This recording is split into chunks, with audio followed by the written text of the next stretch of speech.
waktu aku TK, bisa dibilang aku itu anak yang lumayan terkenal dan berprestasi ya guys. Berprestasi. Terkenal Bos. karena kenakalannya yang pertama, dan Emang. prestasiku adalah paling sering buat masalah.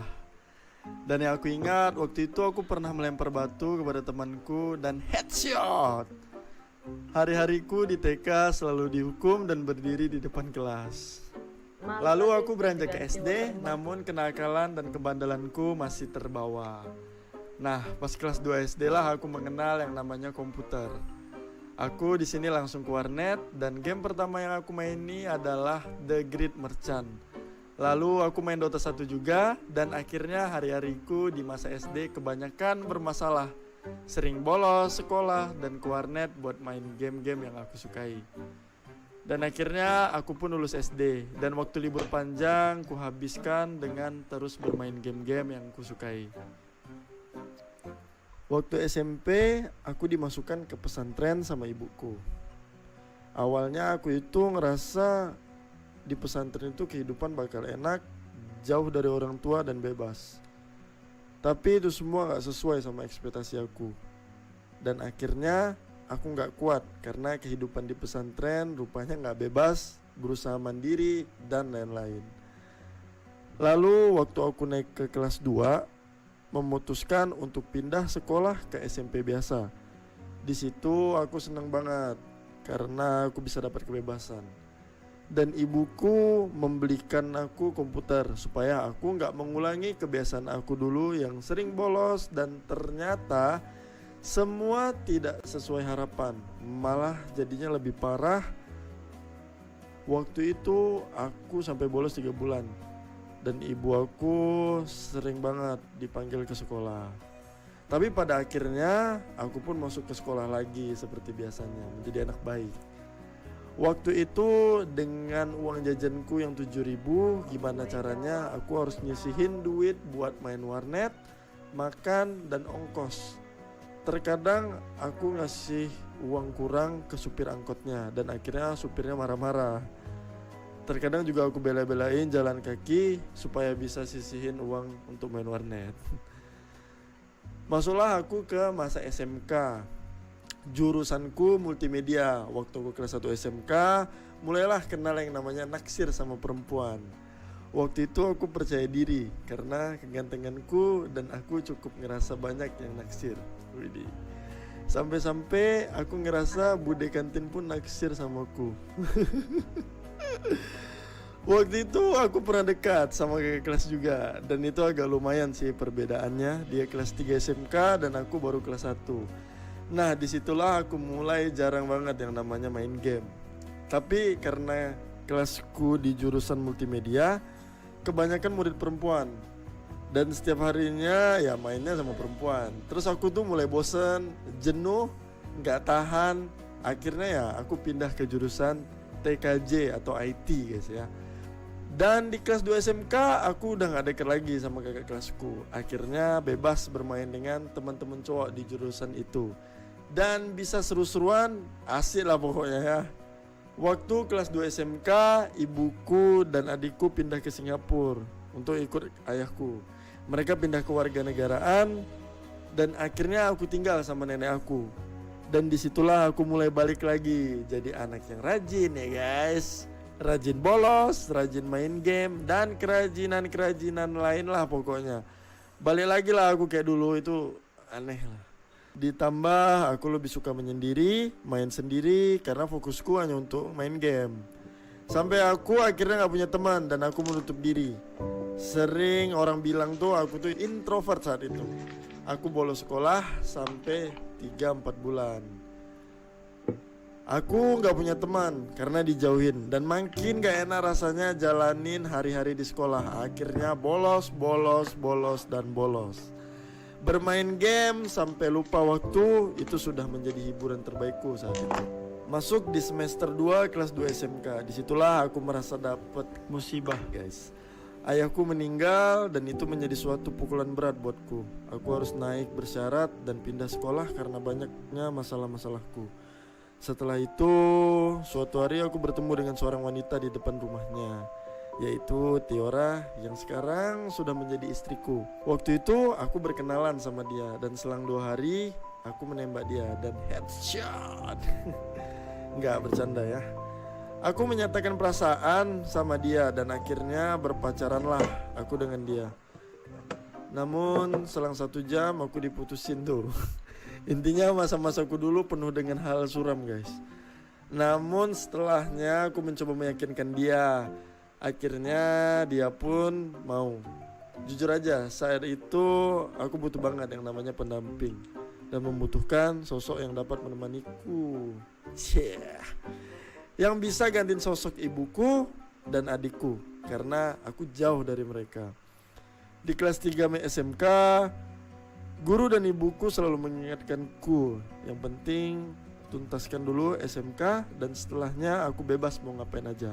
Dari situ aku mulai sadar dan merubah diriku. Aku mulai rajin ke sekolah, belajar dan menuntaskan masa SMK-ku dengan semestinya. Waktu itu libur sangat panjang dan seperti biasa ya aku melanjutkan kebiasaan aku lah di warnet ya. Namun saat bersamaan aku pun mulai jenuh dengan game Dota. Dan waktu itu Android sudah mulai ramai, makin canggih. Akhirnya aku mulai terjun di dunia game mobile. Game mobile yang sering kumainkan adalah Vainglory. Aku main bareng kawan dekatku yaitu Odi dan Sawe. Dan masuklah di masa-masa kuliahku nih guys. Hiruk pikuk dunia perkuliahan aku jalani. Sembari kuliah, aku menjalani bisnis kuliner milik ibuku. Dan di saat bersamaan, Tiora juga punya bisnis sederhana, yaitu produksi jilbab sendiri. Setelah fokusku terbagi, dan aku harus memilih mana yang harus kutekuni. Akhirnya, aku pun memilih untuk merelakan kuliah dan menjalani bisnis kuliner ibuku saat itu. Begitupun Tiora, karena kami berdua sama-sama memiliki iktikat baik untuk berkeluarga. Akhirnya kami pun menikah. Hari demi hari berlalu. Setelah beberapa bulan, sahabatku Odi memberitahu aku kalau ada game MOBA mobile selain Vainglory yang cukup seru. Nah, ini dia yang kita tunggu-tunggu nih guys. Game yang sangat berpengaruh pada karirku sampai sekarang, yaitu Mobile Legends ya, developer by Montong. Beberapa waktu aku fokus bermain sampai-sampai istriku sering menegurku karena aku terlalu sering bermain dan lupa waktu. Aku ngerasa game ini sangat seru. Aku merasa tertarik dengan game ini. Dan aku yakin aku bisa jadi pro player seperti impianku. Di saat bersamaan dengan Odi dan Sawe, kami memutuskan untuk fokus dan serius dengan game ini. Terus aku cari grup game ini di platform Facebook waktu itu dan berbagai platform lainnya. Seiring berjalannya waktu, akhirnya karena aku terlalu fokus dengan game ini, aku menghabiskan banyak waktu untuk bermain game ini daripada usaha kulinerku. Istriku menegurku dan selalu mengingatkanku. Dia gak suka kalau aku terus-terusan kayak gini. Tapi aku tidak langsung mengiyakan untuk berhenti bermain. Dan tibalah saatnya dia memberitahuku kalau dia lagi hamil. Disitulah aku tersadar dan akhirnya mengurangi waktuku untuk bermain game ini.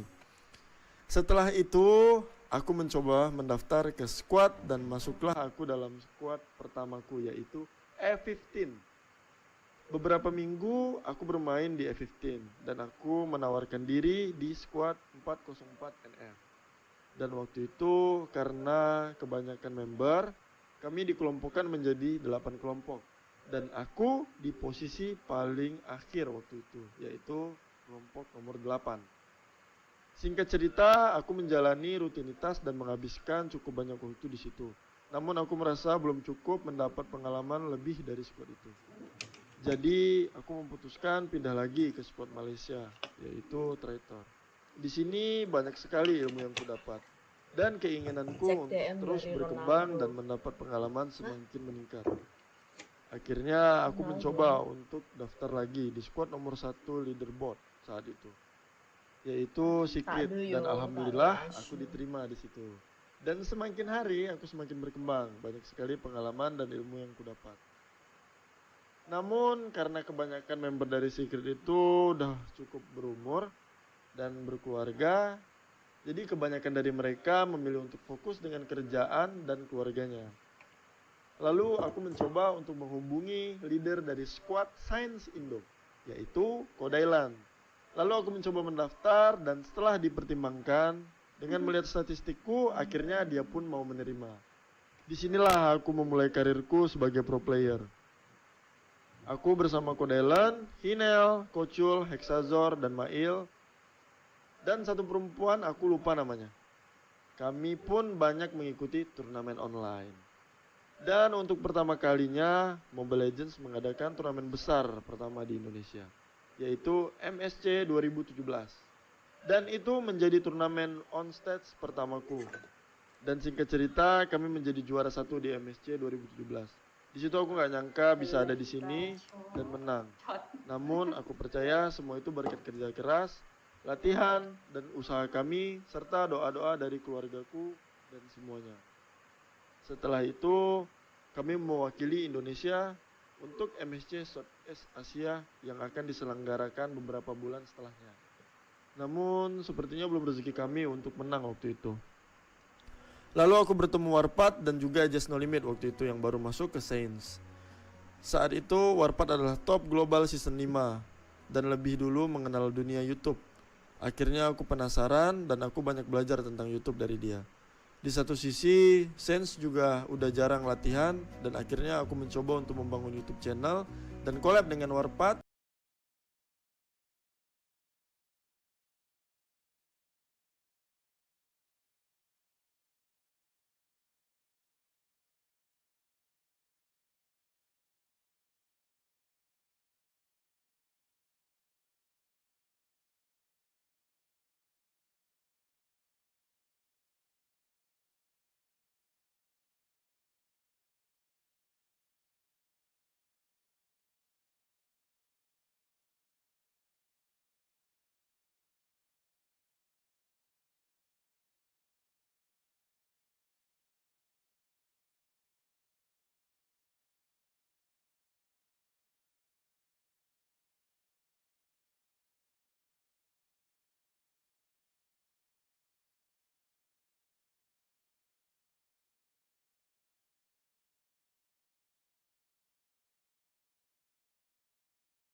Setelah itu dimulailah MPL Season 3. Aku cukup yakin kalau kita bisa juara kali ini. Namun semua harus berakhir dengan hasil yang cukup membuatku merasa sangat jatuh. Mengalami kekalahan telak dan harus berakhir di posisi ke-8. Di situ aku berpikir, aku masih banyak kekurangan. Rasanya ketika aku udah berjuang keras, mati-matian untuk latihan, dan semua itu masih juga belum cukup ternyata. Sempat terpikir olehku untuk berhenti dan hilang semangat untuk mengikuti MPL lagi. Aku merasa mungkin belum takdirku untuk bisa menang. Hingga tiba saatnya suatu hari aku duduk di suatu kafe dan aku melihat ada tulisan motivasi dari Muhammad Ali. Udah, penggila quarters bro. Kata-kata yang membuatku kembali termotivasi untuk mendapatkan goals atau tujuanku. Akhirnya aku pun memutuskan untuk lanjut. Setelah beberapa waktu berlalu, masing-masing dari kami ada yang memutuskan untuk berhenti kecuali aku dan Rek. Dan seperti biasa, roster terus berputar. Dan akhirnya roster untuk MPL Season 4 terbentuk, yaitu aku, Rek, Luminer, Wan, dan Donkey dengan Z sebagai coach. 1 minggu terbentuk, kami langsung memenangkan INC dan mempersembahkan piala untuk EVOS ML yang awalnya aku drop banget Sewaktu itu menjadi semakin percaya lagi dan memiliki semangat penuh, layaknya baterai yang habis dicas bro. Singkat cerita, setelah banyak pengorbanan dan waktu yang kami curahkan untuk latihan dan bersaing di MPL Season 4, dengan persiapan yang aku rasa sudah mencapai 1000% dan chemistry yang cukup. Oke, aku merasa di tim ini bukan hanya sekedar partner, namun sudah seperti keluarga ketiga setelah keluarga kecilku. Dengan terus berdoa, karena kami yakin Tuhan tidak tidur, dan tentu juga berkat doa dan dukungan kalian semua, akhirnya kami berhasil menjuarai peringkat nomor 1 MPL Season 4. Main yang terbaik dari semua departemen. Invas!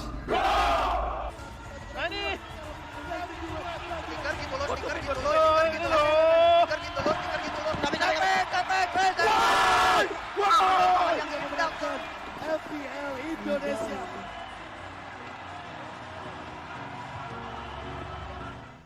Tak berhenti di situ, setelah MPL Season 4 kami tidak berleha-leha dan malas-malasan.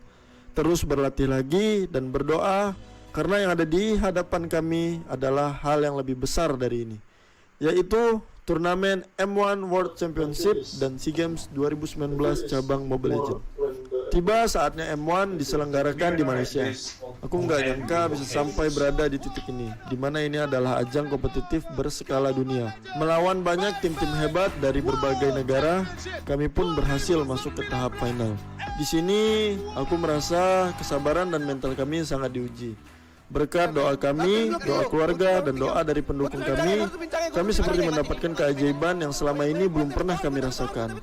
Dan kami memenangkan M1 World Championship ini.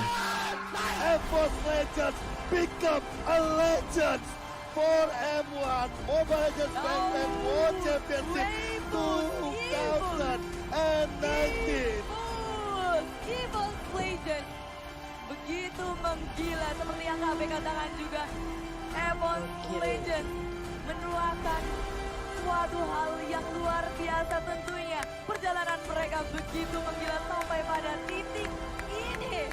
Tanpa adanya lon, tanpa adanya Ngeliat orang juara tuh kayak ikut terharu juga, anjay. Dengan sangat luar biasa, EVOS Legends benar-benar menjadi legend. Aku merasa bahagia dan bersyukur.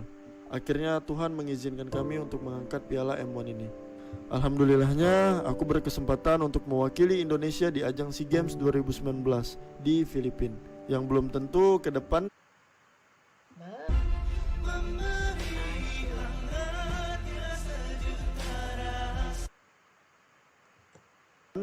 di SEA Games cabang Mobile Legends ada lagi. Di sini aku berpikir kalau aku nggak boleh nyanyi